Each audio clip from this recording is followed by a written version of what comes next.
Makna yang sangat sederhana sesungguhnya. Dilihat oleh Allah ternyata sangat sulit sekali untuk bisa melaksanakan seperti itu. Artinya ketika kita pinter, kita sombong, kita berarti belum merasa dilihat oleh Allah. Ternyata butuh latihan untuk mencapai itu. Yang susah itu kan latihan rasa. Begitu, makanya kalau saya lebih berpikir, bicara iman adalah baik berpikir. Berpikir baik gitu kan. Kemudian ketika Islam itu bertindak baik, bertindak benar. Nah gitu, benar bertindak, benar berpikir, benar bertindak. Nah kalau ihsan itu benar merasa. Makanya harus benar merasa, bukan merasa benar. Sekarang banyak orang kan merasa benar. Makanya tidak pernah ngurus rasanya. Saya tanya, kenapa orang kaya tidak keluarin zakat? Karena merasa hartanya punya dia. Tapi kalau rasanya diurus, ini harta bukan punya dia. Titipan Allah, sebagian yang Allah berikan padamu, ada hak orang lain. Rasanya diurus, tidak akan dia merasa kaya. Karena dia merasa bahwa yang namanya di dalam harta itu ada milik orang lain, maka akan diberikan pada orang yang hak orang lain. Zakatnya, bahkan ditambah dengan sodakohnya. Kenapa? Karena dia benar merasa.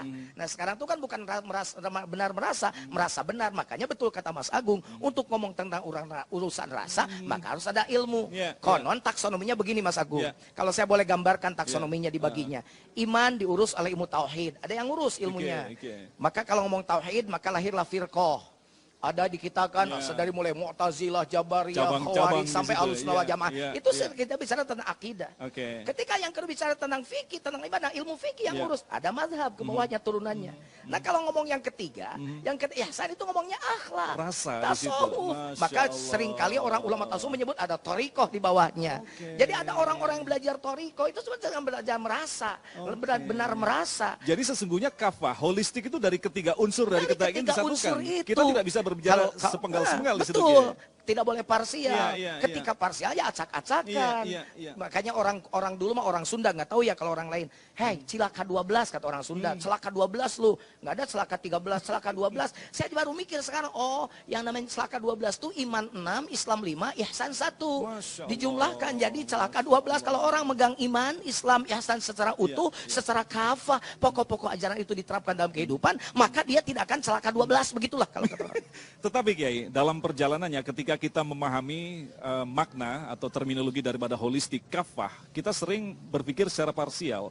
Justru berpikir secara parsial ini menjadi penyebab utama daripada perpecahan di sini Kiai. Begitu, nah, ini makanya, yang berbahaya sekali, makanya muncullah anania, asobia, muncullah merasa benar sendiri, merasa baik sendiri, orang lain salah, karena dia tidak padahal kan kalau sudah benar merasa, itu yang diurus adalah rasa kita, merasa dipandang Allah atau tidak. Seorang yang sholat dengan menyalahkan orang lain, didahulukan dengan mengumpat. Kalau ngomong tentang merasa, benar merasa, tidak begitu. Berbuah sholatnya. Ihsannya berbuat dari apa? Berbuat jadi akhlak. Orang yang belajar ihsan dengan baik jadi akhlak. Hasil daripada belajar iman dan Islamnya jadi buah. Jadi mustahil ketika orang sudah mencapai dalam derajat dia memahami tentang Allah, diawasi oleh Allah, dia tidak mungkin merasa benar di situ, Kiai. Iya, tidak merasa benar. Orang yang merasa dilihat Allah kan dia hati-hati, meminimalisir dosanya. Dia akan menyamakan antara ucapannya dalam baca Allahu Akbarnya, Assalamualaikumnya kalau dalam sholat, dengan gerakan sholatnya, dan dengan tingkah lakunya. Ketika bilang Assalamualaikum, ya keselamatan bagi sekalian. Ya bibirnya menyelamatkan, ya telinganya menyelamatkan, ya matanya menyelamatkan, langkah kakinya menyelamatkan, gerakan tangannya menyelamatkan. Kalau misalnya kita sholat Assalamualaikum, tapi beda usoli saja, beda kunus saja, beda furu'iyah saja, sudah saling tuding, sudah saling lempar, sudah saling kacau. Nah, lantas bagaimana kita menyatukan perbedaan cara memaknai sebenarnya ini pada wilayah tafsir sebenarnya ini. Bagaimana kita memaknai untuk bisa menyatukan mereka? Ya, sekarang pahami saja kata Mas Agung, tugas kita hari ini kenapa bicara ini, mari kita pahami kembali Islam secara utuh dari sisi pokok-pokok ajarannya. Tidak benar nanti ilirnya kalau ulunya tidak benar. Ulunya dulu diperbaiki. Kenapa sekarang bencana alam? Karena ulunya tidak diperbaiki. Jadi keilir airnya. Marah-marah, kenapa? Karena bulunya tidak perbaiki. Islam juga begitu ajarannya. Pokok-pokoknya dulu dibenerin, supaya orang paham dulu, holistik dulu di awal. Nanti kan pada segmen berikutnya, pada tataran berikutnya akan makin baik, karena semuanya sudah utuh diamalkan. Makanya orang-orang yang benar merasa ketika orang ditanya begini, contohnya, orang bijak tuh begini. Ada seorang guru ditanya, bagaimana hukumnya orang yang tidak sholat di masjid? Kalau kita mau ngomongnya begini-begini, orang bijak mah yang sudah benar merasa mah tidak begitu bahasanya. Begini, hukumnya adalah pegang tangannya, tuntun dia ke masjid. Luar biasa gitu kan. Gitu. Karena bagi dia dia pun beribadah belum tentu Allah menerimanya. Dia cuma merasakan bahwa saya harus beribadah pada Allah. Urusan diterima oleh Allah dan tidak, itu urusan Allah. Yang penting dia merasa, benar merasanya. Merasa dilihat Allah dalam ibadahnya. Benar merasa, insya Allah akan melahirkan akhlak yang baik. Akhlak yang baik adalah puncak daripada ajaran-ajaran Allah dan Rasul di dalam belajar Islam. Nah Kiai, tentu saja kita ingin mengetahui tentang bagaimanakah latihan kita bahwa kita merasa dilihat oleh Allah. Karena selama ini ketika manusia diciptakan dan terlahir di dunia, dia sudah terlahir sebagai makhluk yang materialisme. Segala sesuatu disadarkan pada apa yang dia lihat. Nah ini memang urusannya sangat substansi banget. Nah, betul. Secara umum bagaimanakah menjelaskannya bahwa kita merasa dilihat oleh Allah? Ya, itu harus utuh dari awal. Kalau bicara merasa dilihat itu sebagai puncak daripada beragama, maka awalnya imannya harus diperbaiki dari awal. Nyebut asyhadu alla ilaha illallahnya bukan bibirnya. Bukan hanya di bibir, tapi di dalamnya. Makanya ketika orang bicara saya beriman, belum, kamu baru Islam, kata iman itu adanya di qulub. Kalau begitu bagaimana? Iman yang mana yang akan melahirkan ihsan yang benar? Iman yang ditanam di dalam qalbu. Apa yang harus dalam qalbu? Nanti kan kita akan bicara di segmen selanjutnya. Baik. Pemirsa yang terhormati Allah, menarik sekali mukadimah yang baru saja disampaikan oleh guru kita. Insya Allah dalam segmentasi selanjutnya kita akan mulai dari awal terlebih dahulu, yaitu tentang masalah kesaksian. Kita akan kupas tentang masalah syahadat. Selepas pesan-pesan berikut ini, damai Indonesia yang dipersembahkan oleh Sarung Walimor, tentu sarung kita. Assalamualaikum warahmatullahi wabarakatuh.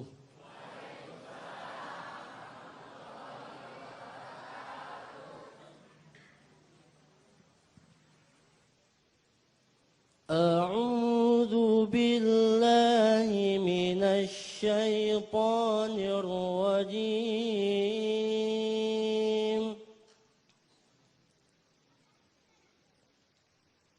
Bismillahirrahmanirrahim.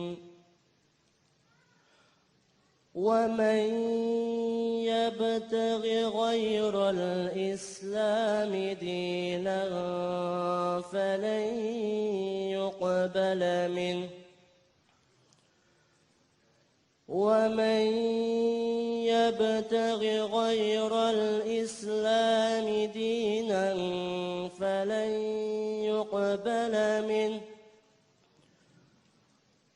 وهو في الآخرة من الخاسرين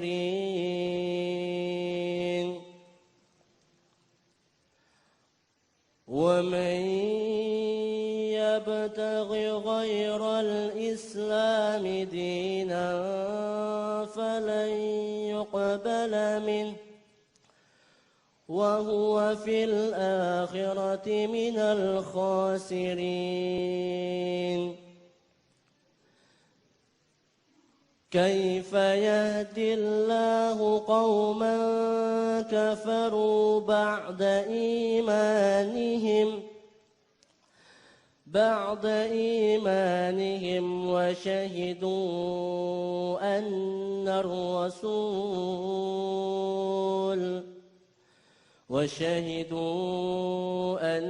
الرسول حق وجاءهم البينات كيف يهدي الله قوما كفروا بعد إيمانهم وشهدوا أن الرسول حق وجاءهم البينات والله لا يهدي القوم الظالمين ومن يبتغ غير الإسلام دينا فلن يقبل منه وهو في الآخرة من الخاسرين كيف يهدي الله قوما كفروا بعد إيمانهم وشهدوا أن الرسول حق وجاءهم البينات وجاءهم البينات والله لا يهدي القوم الظالمين والله لا يهدي القوم الظالمين صدق الله العظيم والسلام عليكم ورحمة الله وبركاته.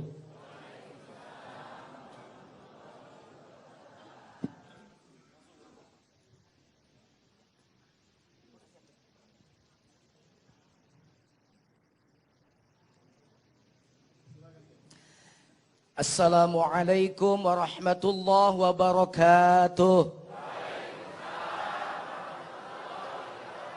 Alhamdulillahi wa kafa wassalatu wassalamu ala sayyidina Muhammadinil Mustafa. Asyhadu an la ilaha illallahul malikul huda wa asyhadu anna sayyidana wa nabiyyana Muhammadan abduhu wa rasuluhu alladzi la yantiqu 'anil hawa in huwa illa wahyun yuha. A'udzu billahi as-sami'il 'alim minasy syaithanir rajim. Bismillahirrahmanirrahim. Innalladzina amanu wa 'amilus shalihati kanat lahum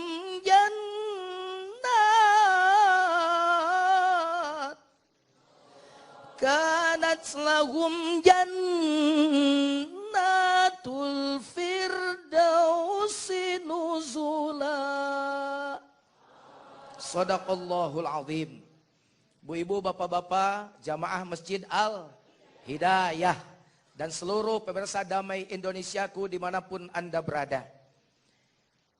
Kalau kita bicara tentang pokok-pokok ajaran Islam, maka tidak terlepas dari 3 pokok ajaran Islam. Iman, Islam, ihsan. Tapi kadang-kadang yang populer kalau dalam sambutan pidato pun kita mengganti ihsan dengan nikmat sehat. Mari kita bersyukur pada Allah yang telah memberikan nikmat iman, Islam, dan sehat. Tidak salah. Tapi yang lebih tegas, yuk, kalau di dalam hadisnya iman, Islam, ihsan. Baru saya sudah mulai di luar tadi cicet ngobrol sama Mas Agung. Kalau yang 3 ini tidak dikerjakan secara utuh, maka kata orang Garut nanti celaka 12. Saya baru ngerti sekarang orang Garut, orang tua bilang celaka 12. Karena ternyata rukun iman itu 6, rukun Islam itu 5, rukun ihsan itu 1. Jadi kalau dijumlahkan jadi 12. Artinya kalau semua kita memegang iman, Islam, ihsan secara utuh, maka dimanapun kita berada, kita ini tidak akan celaka 12. Imannya bagus, Islamnya hebat, tapi nggak ada ihsan, tetap celaka 12. Makanya hari ini kebagian saya tugas ngomong yang pertama. Yang kedua, yang ketiga, guru kita semua, Kiai Haji Syarif Rahmat, yang luar biasa nanti akan membahas Islam dan ihsan. Saya mulai dengan iman saja. Kalau ngomong iman berarti percaya. Saya bisnis dengan seseorang. Orang itu ternyata diajak bisnis oleh saya, menguntungkan. Selalu mujur bisnisnya. Dan saya percaya pada dia. Apakah saya iman pada dia? Jawab, apakah saya iman pada dia? Tidak. Oh, berarti pinter nih, nggak usah dikasih ceramah kalau gini nih. Gitu kan? Itu hanya percaya saja. Saya nikmat kalau misalnya makan di rumah makan itu. Kalau saya mau makan bakar gurame bakar, saya pasti datang ke situ. Apakah saya percaya dan iman pada rumah makan itu?